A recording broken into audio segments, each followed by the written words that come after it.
안녕하십니까. 형님도 발가락으로 주식 투자하는 발주나입니다. 오늘 이야기는요, 우리 한국분께서 라오스에서 장사를 하고 싶어 하는 분들에게 좀 이야기를 전해주고 싶대요. 이분께서 라오스에서 거의 9년째 지금 살고 있는데, 이분은 처음에 들어와가지고 2년째 여성분을 만났어요. 그리고 나서 그 여성분이랑 같이 지금 이제 결혼까지 하고 살고 계시는데, 이분이 하는 얘기는 자기는 지금까지 라오스에서 지출보다 소득이 더 많다. 근데 자기가 부자냐? 전혀 그렇지 않다. 이분께서 한국에서 좀 부모님께서 한국에 있었을 때 빚이 좀 많이 있었대요. 그래서 그 빚 갚는데 본인의 청춘을 좀 많이 썼다 그거죠. 그 연애를 한 번도 해본 적이 없대요. 한국에 있었을 때요.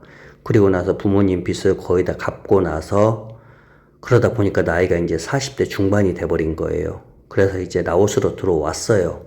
솔직한 본인의 마음 상태는 라오스에 와서 좀 형편이 안 좋더라도 좀 착한 여성을 만나가지고 가정을 이루고 싶은 마음도 있었고, 또 한편으로는 뭐 그런 여성을 못 만나도 혼자 라오스에서 은퇴 생활 하고 싶어 하는, 조용히 살고 싶은 그런 마음이 있었대요. 그래서 들어와가지고 시골로 들어갔대요. 라오스에서 더욱더 시골로 들어가가지고 방을 이제 렌트를 저렴한 걸 해가지고 이제 살고 있는데, 본인은 처음부터 산 같은 데 들어가가지고, 라오스엔 죽순이 많잖아요. 라오스는 죽순이 정말 많아요. 그래서 죽순도 캐가지고 직접 죽순도 먹고, 왜냐면 죽순으로 반찬 해 먹을 만한 게 많거든요. 그래서 끓여 먹기도 하고, 한국 사람이면 MSG 좀 넣어가지고 거기다가 밥 말아서 먹기도 하고, 또 죽순도 길에서 팔아보기도 하고, 자기는 또 오이도 따가지고 산에 있는 오이도 따서 그것도 시장에서 팔아보기도 하고, 웬만한 것들 다 팔아봤대요. 물론 그게 뭐 돈이 많이 되냐, 그렇지는 않아요. 그러지만은 나중에 이제 본인이 라오스에서 사니까 물가 가격을 알아야 할까 제대로요. 왜냐면 그래야만이 어떻게 눈탱이 같은 거 안 맞을 수도 있고, 나중에 또 무슨 장사도 할 수도 있는 거잖아요.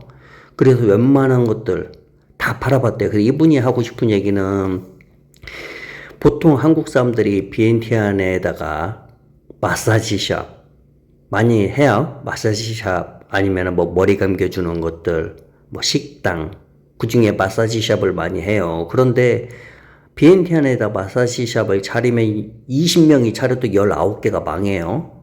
내나 한 개나 좀 먹고 살지. 왜냐면은 비엔티안에다가 마사지샵 차리려면 목이 좀 좋아야 한단 말이에요. 그럼 거기는 또 월세가 비싸. 거기다가 또 경쟁은 또 치열하단 말이에요. 거기다가 또 직원들이랑 이제 엠빵을 나눈단 말이지요. 이제 또 사람 손님이 들어오면은.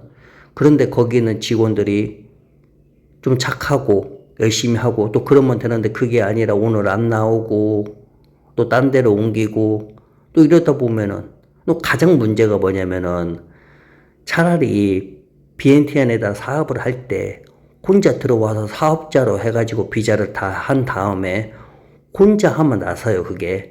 그런데 가끔 보면은 여자친구를 이렇게 사귄 다음에 여자친구랑 같이 뭐를 하잖아요. 그러면 그게 문제가 좀 심각해요. 왜냐면은 여자친구랑 같이 했잖아요.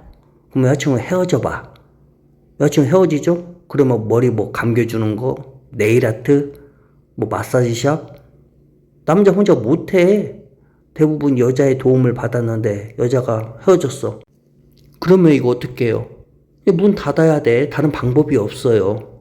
물론 또 다른 여성을 또 만나서 뭐 이어갈 수는 있겠지만 그렇게 쉬운 문제가 아니고, 그래서 비엔티안에서 만약에 사업을 한다고 하면은 라오스 뭐 여성을 만나서 여성을 도움을 받아가지고 뭘 이렇게, 그건 좀 아니라고 생각을 해요. 차라리 직접 사업자까지 다 받아가지고 혼자 힘으로, 그게 맞죠. 그러다가 이제 다른 어떤 여성을 만나가지고 뭐 도움을 받을 수는 있겠죠. 직원으로서 뭐 그런 식으로 할 수도 있고. 이분께서는 뭐 죽순, 그 다음에 뭐 오이, 그 다음에 박치, 고수 있잖아요. 고수, 바나나, 그 다음에 파인애플, 가지, 웬만한 것은 시장에다가 다 팔아봤대요. 왜냐면 그건 산 같은 데 들어가면 대부분 다 있거든. 주인 없는 산 들어가면은 사람들 많이 딴단 말이에요. 그럼 거기서 같이 따가지고 팔면 돼. 이렇게 하면은 비용이 안 들어가잖아. 위험이 없잖아. 리스크가 하나도 없잖아요. 그리고 자기가 먹어도 되잖아요. 그렇게 2년째 라오스 시골 은퇴 생활을 하다가 이분께서 그 오이를 따다가 여자친구죠. 현재는 아내지만은, 그때 이제 여성분을 만난 거예요. 이게 지나가다가 얼굴을 본 것 같대요. 근데 자세히는 못 보고 오토바이 타고 다니니까 자세히는 못 봤지만 본 것 같대요. 근데 이제 그날따라 같이 이제 그걸 오이를 따기 시작한 거예요. 그러다가 이제 아는 체를 하고 그래서 또 지나가다 또 만나고 우연하게 이렇게 몇 번을 만났어요. 그러니까 한 번 얼굴을 딱 알게 되다 보니까 또 시장에서 만나기도 하고 그렇게 해서 2년이 돼가지고 이제 연애를 했죠. 그러다가 이제 점점점 이제 사랑이 깊어지고 서로 이제 잘 맞고 여성분이 워낙 착하고 그래서 여성분 집에 이제 갔죠. 부모님도 한번 보러. 근데 아버지도 아프시고 어머니도 아프셔요. 근데 여동생이 가장 문제예요. 왜냐면은 여동생이 좀 아픈데 예전에는 간질 이렇게 말했지만은 이게 공식 명칭이 뇌전증이잖아요. 이걸로 좀 고생을 많이 하는 거예요. 그러니까 이제 한 5일에 한 번, 일주일에 한 번, 이렇게 몸 상태가 좀 안 좋아지고, 몸 상태가 갑자기 안 좋아진다 보다는 그냥 갑자기 이렇게 쓰러져가지고, 이게 좀, 그리고 한 3분, 5분 정도 이렇게, 그러다가 이제 상태가 호전되고, 그러니까 이 여성분이 혼자 죽순도 캐고, 감자, 고구마, 아무튼 모든 것들, 그 다음에 오이 같은 거 이렇게 채집을 해가지고 엄마, 아빠, 여동생을 먹여 살리는 거죠. 그러니까 이제 어떻게 보면은 엄마, 아빠도 괜찮고 여동생도 괜찮다고 하면은 결혼을 좀 일찍 할 수도 있었지만은 넘긴 거죠. 20대 중반까지 돼버린 거죠. 만약에 이 한국 남자를 안 만났으면은 어쩌면은 결혼을 안 했을 수도 있었겠죠. 왜냐면 둘이 이제 그런 얘기를 했었어요. 만약에 오빠를 안 만났으면 너는 결혼을 언제쯤 할 수 있을 것 같냐 했더니 웃으면서 아마 결혼을 못 했을 수도 있었다고. 왜냐면 엄마, 아빠, 여동생이 저렇게 아픈데 어떻게 결혼을 해요. 집에 돈이 하나도 없어.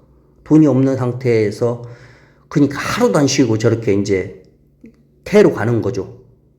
죽순 캐고 오이 따고 박치 웬만한 먹을 수 있는 것들은 전부 다 이렇게 아무튼 그렇게 해가지고 둘이 만나가지고 연애를 하고 부모님한테 허락도 받고 없는 살림이니까 그냥 손에다가 실만 묶고 정말 돈이 하나도 안 되게끔 신수도 없어 아무것도 없어요. 그냥 이 여자 쪽 부모님한테는 이 한국 남자가 어떻게 보면은 자기 딸을 행복하게 해줄 유일한 그거잖아요. 부모님은 엄청나게 고마워하죠. 왜냐면 또 여동생도 아프잖아요. 그러니까 아무것도 돈이 그냥 안 들어서 그냥 같이 살게 되고 결혼까지 전부 다 그냥 아주 그냥 어떻게 보면 영원이라고 해야 하나? 그건 아니죠. 왜냐면 반지는 샀으니까. 반지 그거 말고는 없단 말이에요. 그렇게 해서 이제 신혼생활을 시작을 했어요.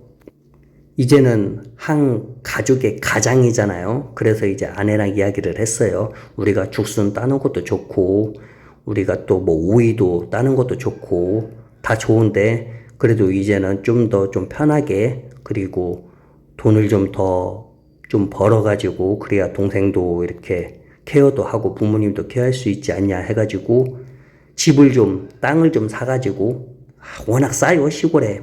땅을 사가지고 거기에다가 닭집을 져가지고 닭을 처음에 30마리를 사가지고 닭을 키우기 시작을 했대요. 닭이 지금 솔창이 많아졌대요. 그리고 이제 돼지를 처음에 2마리부터 시작했대요. 왜냐면 돼지를 키워본 적이 없기 때문에 돼지 2마리 키우면서 이제 시행착오도 많이 겪었죠. 그러다가 지금 돼지도 솔창이 많다 그거예요 지금요. 그리고 그러다가 정말 우연찮게 둘 사이에도 아주 하늘의 축복인 두꺼비도 하나 지금 얻었고요. 지금 두꺼비도 키우고 있고. 진짜 두꺼비 아니에요. 예, 그 생명, 자, 어쨌든 이렇게 이분께서는 자기는 그 유튜브로 자기는 왜냐면 비엔티안도 거의 있어 본 적이 없기 때문에 그런데 유튜브로 보면은 사람들이 마사지 샵 하다가 이렇게 망한 거, 뭐 술집 하다가 망한 거, 워낙 망한 케이스들 그런 걸 많이 봤기 때문에 처음부터 작전을 달리 했다 그거죠. 그리고 뭐 자기가 뭐 돈이 엄청 많으면은 처음부터 뭐 큰 사업을 했을 수도 있다 그거죠. 근데 자기는 원래 돈이 없었고 그리고 부모님이 한국에서 이 빚이 있었기 때문에 빚 갚느라 자기 청춘을 많이 소비를 했잖아요. 그러니까 뭐 송충이는 솔잎을 먹고 살아야 한다. 그듯이 처음부터 자기는 이게 어떻게 보면은 리스크가 없게 시작을 했죠. 그러니까 산에서 뭐 뜯어가지고 팔고 뜯어서 채집해서 팔고 따서 채집해서 이게 그렇게 하다가 점점점 배우고 아 이게 좀 이 가격이 얼마구나. 아 팍치는 가격이 얼마구나. 고수 아 뭐 고구마는 가격이 얼마구나. 이렇게 팔면 이게 여기는 싸구나 저기는 비싸구나. 이렇게 늘어서 해서 닭도 지금 솔찬히 키우고 돼지도 솔찬히 키우고 이렇게 지금 너무 행복하게 살고 있대요. 이게 어떻게 보면 맞는 얘기예요. 어떻게 보면 이게 진짜로 라오스 은퇴 생활이다 그거죠. 장사를 이렇게 하면은 일단은 자기네들이 직접 자급자족이잖아요. 이렇게 하면 돈이 많이 안 들어요. 근데 대부분 라오스에서 실패를 하고 한국에 돌아가는 분들을 보면은 이상한 무조건 뭔가를 사업을 해가지고 월세를 내가지고 월세를 뭐 한 달에 뭐 30만 원, 40만 원 지불을 하고 직원을 고용을 하고 이렇게 하다 보니까 이제 이게 문제가 돈의 손실이 나면은 어쩔 수 없이 한국으로 귀국을 하게 되잖아요.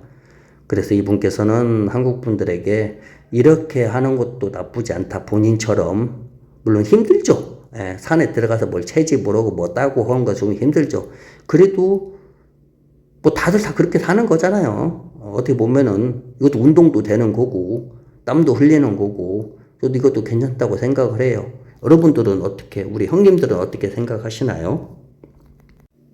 댓글에 상도님, 민경님, 진웅님, 춘선님, 그 다음에 라라님 그리고 또 다른 구독자님들 너무너무 감사드리고요. 좋은 날 되시고 또 다른 이야기를 찾아뵙겠습니다. 안녕히 계세요.